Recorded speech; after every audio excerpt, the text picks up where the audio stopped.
Bien, mi ponencia tiene que ver con psicología jurídica y victimología. El contenido temático de mi presentación lo he dividido en dos partes. La primera tiene que ver con la conceptualización de la psicología jurídica, el contexto de intervención del área de la psicología jurídica, la relación interprofesional, la relación con la victimología, y en una segunda parte trabajaré en un desarrollo ya de la victimología y el desarrollo de la misma, dando mayor fuerza al rol del psicólogo dentro de este campo de trabajo. Bien, quiero precisar y hacer algunos comentarios relacionados con el aspecto histórico de la psicología jurídica. Si ustedes pueden apreciar en esta diapositiva, en el año ya 1987, ¿no?, en Austria, sale un primer libro denominado, ¿no?, lo que es el trabajo de la psicología en relación al testimonio. Esta es una área muy interesante, porque lo que se busca en ese tiempo es un poco investigar si lo que el testigo está diciendo, qué tan cierto es. Y ya comienza un poco a mirar los procesos psicológicos, los procesos cognitivos, ¿no? Como verán, se tiene que estudiar los contenidos de percepción, de memoria, de atención, y sobre todo el tema del pensamiento, ¿no?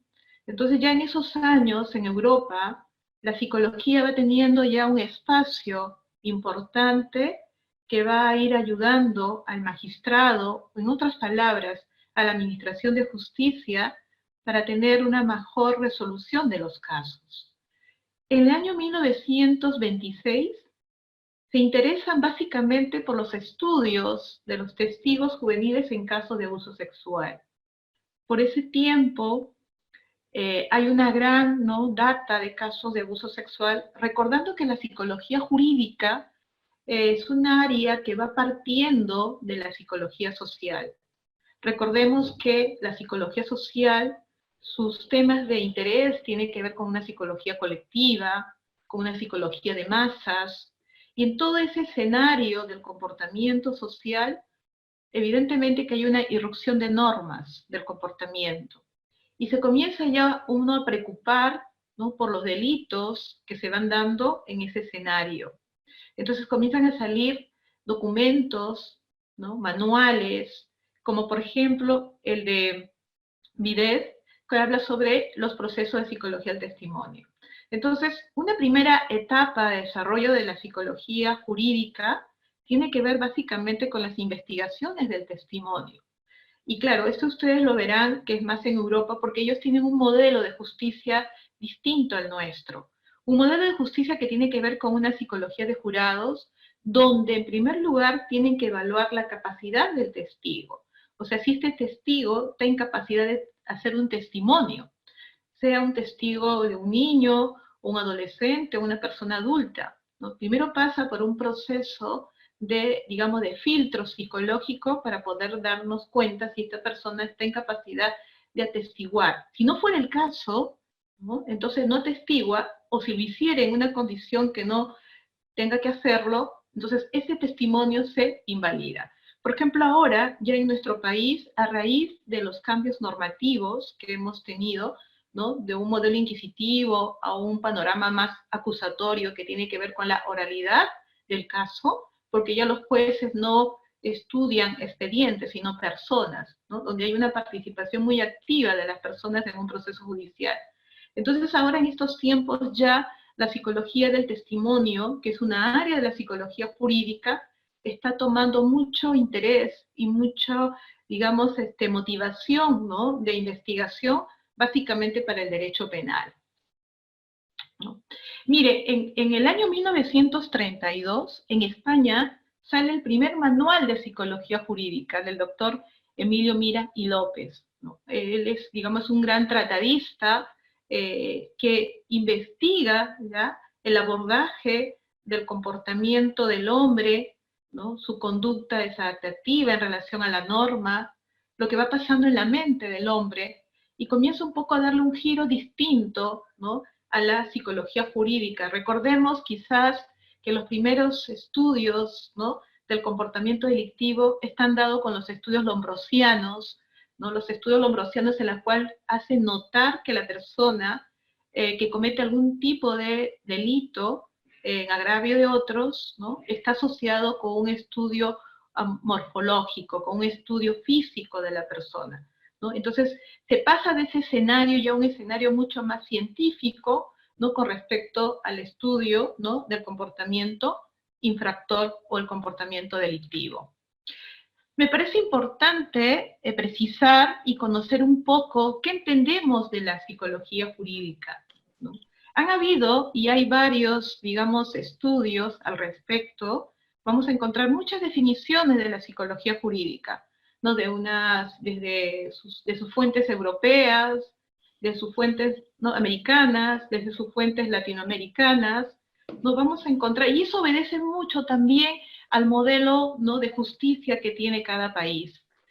En nuestro caso, ¿no? Como Perú pertenece, ¿no? a los países de la región, y hemos ido de alguna manera también a través de la historia de la psicología peruana desde el punto de vista jurídico, incorporando conceptos y componentes relacionados más a una psicología de los países de Colombia, de los países de Chile, ¿no? de los países de España. Entonces, de alguna manera hemos ido estructurando nuestra conceptualización de la psicología jurídica. Y entonces tenemos estos aportes, ¿no?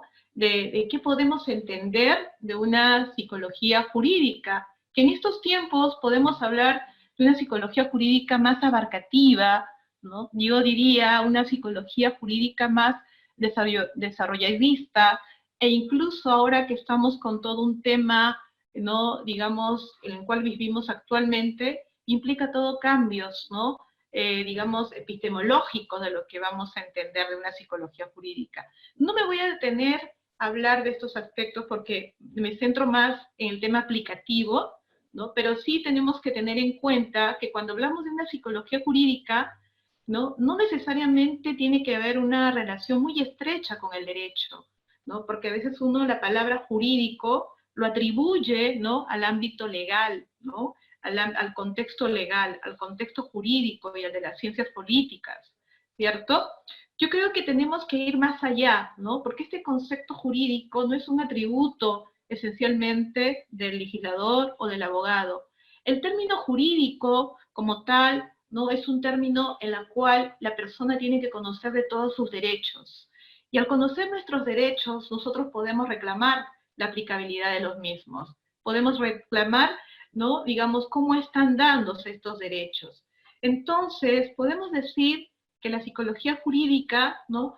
existe una relación, ¿no? más amplia, no restrictiva, entre la psicología y el derecho y otras disciplinas más.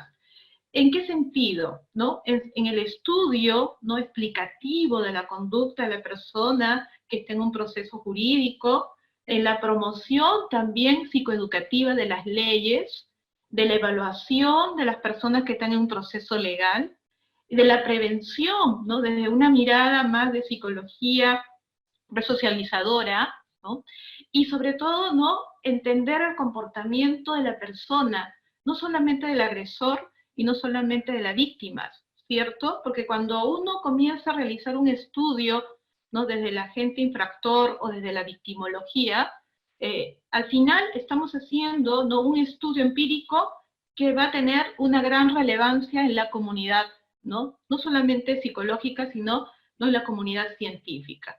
Entonces, la psicología aporta con sus propios métodos, su propia ciencia, ¿no? en el mejor ¿no? resolver y aspirar a la justicia, ¿no? que eso es lo que básicamente interesa a la psicología jurídica. De allí la importancia del comportamiento ético, ¿no? de allí la importancia del comportamiento deontológico, ¿no? de las personas que trabajan en esta línea.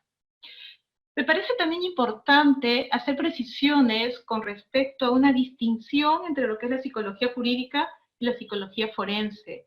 A veces en el discurso cotidiano se trata un poco de confundir, ¿no? Y yo quisiera acá aclarar, ¿no? La psicología jurídica es una categoría general, es como una psicología social, una psicología educativa, ¿cierto? Ya les he dicho los inicios de la psicología, ¿no? en la década de los años 1936 aproximadamente, ¿no?